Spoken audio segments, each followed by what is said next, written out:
This is JP Roy. तो guys आज के वीडियो का जो हमारा टॉपिक है वो हमारा है नेफ्रॉन के बारे में। आपने बहुत सारे नेफ्रॉन के ऐसे भी फिगर देखे होंगे जिनमें बहुत सारे ब्लड वेसल्स होते हैं और उन्हें देखने के बाद आपको बहुत सारा कन्फ्यूजन होता है। आइए इस वीडियो में मिनी प्रोजेक्ट के माध्यम से मैं आपको इन्हीं बातों को सभी को ईजिली समझाना चाहूँगा।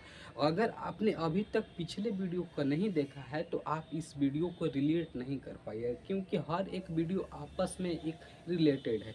ठीक है, जिस प्रकार से हमारे बॉडी में बोन्स आपस में कनेक्टेड हैं, उसी प्रकार से अगर आप उनको देखने के बाद इसको देखते हैं तो आप ज़्यादा रिलेट कर पाएंगे। ठीक है, तो सबसे पहले मैं रिक्वेस्ट करूंगा कि आप प्रीवियस वीडियो को देखिए।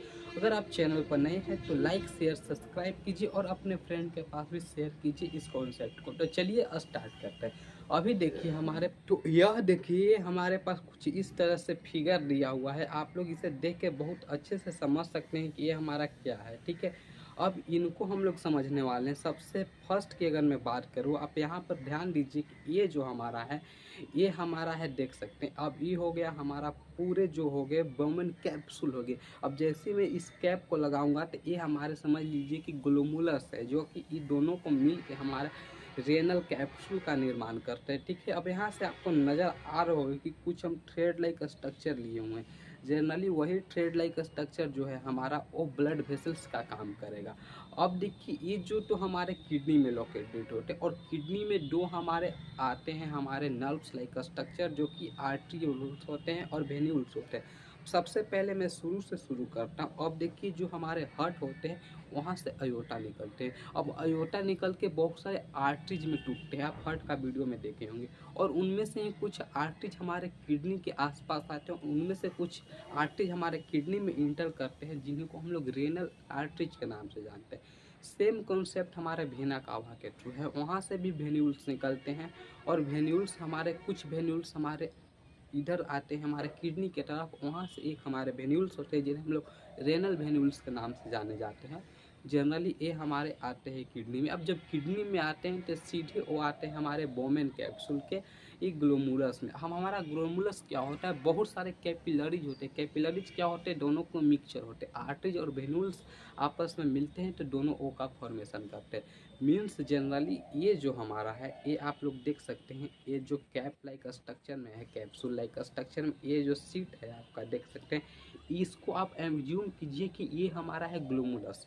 अब एक ग्लोमुलस से यहाँ से बहुत सारे ए रिलीज हो रहे हैं। ठीक है, अब में इसका कोई काम नहीं है। ये देखिए ये हमारा हट गया। अब यहाँ से रिलीज हो रहा है, देखिए ये हमारा आर्ट्रियोल्स वेन्यूल्स रिलीज हो रहा है। ठीक है, इनका कॉम्बिनेशन मिल के यहाँ से हमारा आर्ट्रियोल वेन्यूल्स एक कैपिलरीज का फॉर्मेशन कर रहा है। देख सकते हैं आप बहुत अच्छे से किस तरह से मैंने बनाया। अब देखिए यहाँ पर कुछ कलर दिख रहे होंगे जो आपको रेड कलर के नज़र आ रहे हैं, बेसिकली वो हमारा ऑक्सीजनेटेड ब्लड का फ्लो करवाएंगे। अब यह बात यहाँ से आती है कि ऑक्सीजनेटेड ब्लड का क्यों, वो तो प्योर है। अब देखिए किसी भी ब्लड को अगर हमें प्योर और इनप्योर करना है तो उसके लिए बेस अलग होना चाहिए। अगर हम बेस अलग करेंगे तो उसका डिवीजन भी अलग हो जाएगा। सबसे पहले अगर मैं यह बात करूं कि जो हमारा बेस की कि अगर हम गैस की बात करें कि ऑक्सीजन कार्बन डाइऑक्साइड से उनका बेस अलग होगा, लेकिन वही इम्प्योरिटीज की बात करें उसका बेस अलग होगा। और उसका कलर की बात करें तो उनका बेस अलग होगा। मीन्स अगर किसी भी डिवीजन करना है तो बेस आपको रखना होगा। अब देखिए अब आइए हम यह बात करेंगे कि जो हमारा डायरेक्शन होता है या फ्लो होता है आर्टरीज का, वो किस तरह से होता है, कहाँ से कहाँ जाता है। अब देखिए सबसे पहले इस फिगर को देखिए और यहाँ से देखिए कि जो हमारा ग्लोमुलस से एक ट्यूब लाइक स्ट्रक्चर निकल रहे हैं जिन्हें हम लोग आर्टरी एज्यूम करेंगे। हालांकि यहाँ पर कैपिलरीज निकल रहे हैं क्योंकि यहाँ पर दोनों का कॉम्बिनेशन होता है। अब देखिए यहाँ से जो हमारे निकल रहे हैं, आपको कलर दिखा देता हूँ, वो रेड कलर का होगा।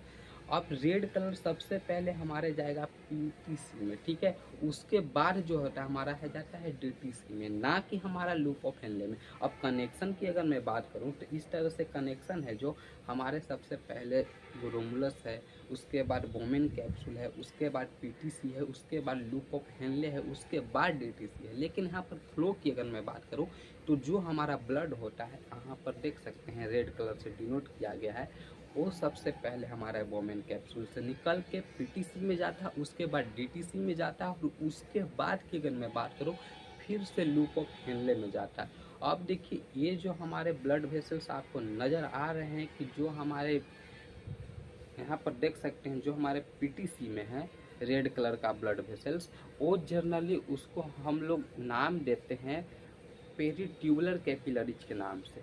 जब वही अगर हम लोग आ जाता है इधर लूप ऑफ हेनले की तरफ, तो उसे हम लोग नाम देते हैं भेसा रेक्टा की तरफ से। आप लोग देख सकते हैं इन पूरे ट्यूबुल्स को कुछ इस प्रकार से हमने बनाया है ऐसे। अब ये देखिए इसके बाद जो जनरली हमारा एक कनेक्टिव ट्यूब लाइक स्ट्रक्चर हो जाता है, अभी नज़र आ रहा होगा शायद आपको। अब देखिए इस प्रकार से हमारा आ गया। अब लास्ट में देखिए लूप ऑफ हेनले जो यू शेप स्ट्रक्चर है उसके नीचे आप लोग देखिए बहुत सारे भेसा रेक्टा होता है, नाम चेंज हो जाता है, कैपिलरी सेम है। अब आइए अब यहाँ से हम लोग भेसा रेक्टा के काम को देखते हैं। ये देखिए यहाँ पर बहुत सारे यहाँ से भी क्या होते हैं कि वेनुल्स निकलते हैं। अब यहाँ से जो वेनुल्स निकलते हैं उनका काम यह होता है कि जितने भी हमारे ब्लड को ले गया वहाँ से ऑक्सीजन एब्जॉर्ब करके और कार्बन डाइऑक्साइड छोड़ दिया, मीन्स यहाँ पर भी मेटाबॉलिज एक्शन हो रहा है, ठीक है। अब ये छोड़ने के बाद ये क्या करता है, ये हमारे पूरे ब्लड से वो कार्बन डाइऑक्साइड को लेने का काम करता है और ये हमारे वेन्यूल्स के थ्रू किडनी से बाहर निकल करके वो कहाँ जाता है, हमारे वेन में जाता है। और वेन जो होता है हमारा कनेक्टेड होता है इंफीरियर वेना कावा से। अब जब इंफीरियर वेना कावा क्या करता है, पूरे हार्ट में फ्लो करवाता है। अब आपको शायद यह समझ में आ गया होगा कि किडनी में हमारे जो नेफ्रॉन होते हैं वो किस प्रकार से होते हैं। चलिए सबसे पहले शॉर्ट रिवीजन डालते हैं हम यहाँ पर। अब देखिए सबसे पहले जो हमारा हार्ट होता है उसमें क्या होता है, उसमें हमारा अयोटा होता है और एक वेना कावा होता है। अयोटा जो होता है वो हमारे ब्लड जो ऑक्सीजनेटेड होते हैं उनको निकालने का काम करता है। जो अयोटा होता है वो बहुत सारे हमारे आर्टियोल्स में होते हैं, आर्टरीज में होते हैं, और उन्हीं में से कोई एक आर्टरीज जो हमारे किडनी के आसपास होते हैं जिन्हें हम लोग रेनल आर्टरीज के नाम से जाने जाते हैं, वो हमारे आते हैं हमारे इधर जो कि किडनी में आते हैं, और वहाँ पर वो एफरेंट आर्टरीज का निर्माण करते हैं। याद कीजिएगा कॉन्सेप्ट को। और एफरेंट आर्टरीज हमारे ग्लोमेरुलस में जाते हैं, यहाँ से देख सकते हैं। उधर से अगर कोई भी कैपिलरीज आ रहा होगा तो यहाँ पर आ रहा होगा कैपिलरीज, और इसी कैपिलरीज के कारण यहाँ पर हमारा वोमेन कैप्सूल में एक ट्यूब लाइक स्ट्रक्चर बहुत सारे जामा हो जाते हैं, उनको हम लोग ग्लोमेरुलस कहते हैं। और वहाँ से इफरेंट आर्टरी निकलते हैं। जो इफरेंट आर्टरीज है वो पूरे हमारे ये देख सकते हैं पूरे हमारे नेफ्रॉन में फैले हुए हैं, वही जनरली हमारे ब्लड सप्लाई का काम करते हैं, ठीक है। अब ये हो गया हमारा। अब जो ब्लड सप्लाई हमने देखा कि सबसे पहले ग्लोमेरुलस से निकल के हमारे पीटीसी से निकल के डीसीटी और उसके बाद लूप ऑफ हेनले हो जा रहे थे। अब लूप ऑफ हेनले में उसी भेल क्या कहा जा रहा था, भेसा रेक्टा के नाम से जाना जा रहा था, जबकि हमारे डीसीटी पीटीसी में उसे हम लोग पेरी ट्यूबुलर के नाम कैपिलरीज के नाम से जान रहे थे। अब यहाँ से जो हमारे वेना कावा जो निकलता है या वेन्यूल्स निकलते हैं वो कहाँ पर होते हैं, वो हमारे जर्नली लूप ऑफ हेनले के आसपास होते हैं। वो अराइव करते हैं वहाँ से, क्योंकि वहाँ पूरे हमारे जो ऑक्सीजनेटेड ब्लड होता है पूरे किडनी के नेफ्रॉन में फैल चुका होता है। अब उसका क्या होता है कि ऑक्सीजनेटेड जो ब्लड होते हैं उनमें डीऑक्सीजनेटेड होता है, उनको निकाल करके हार्ट में पहुँचाने का काम करता है। और हार्ट का कॉन्सेप्ट बहुत अच्छे से आप लोग जानते हैं, ठीक है। अब उम्मीद करता हूँ कि ये जो हमारा वीडियो है ये आपने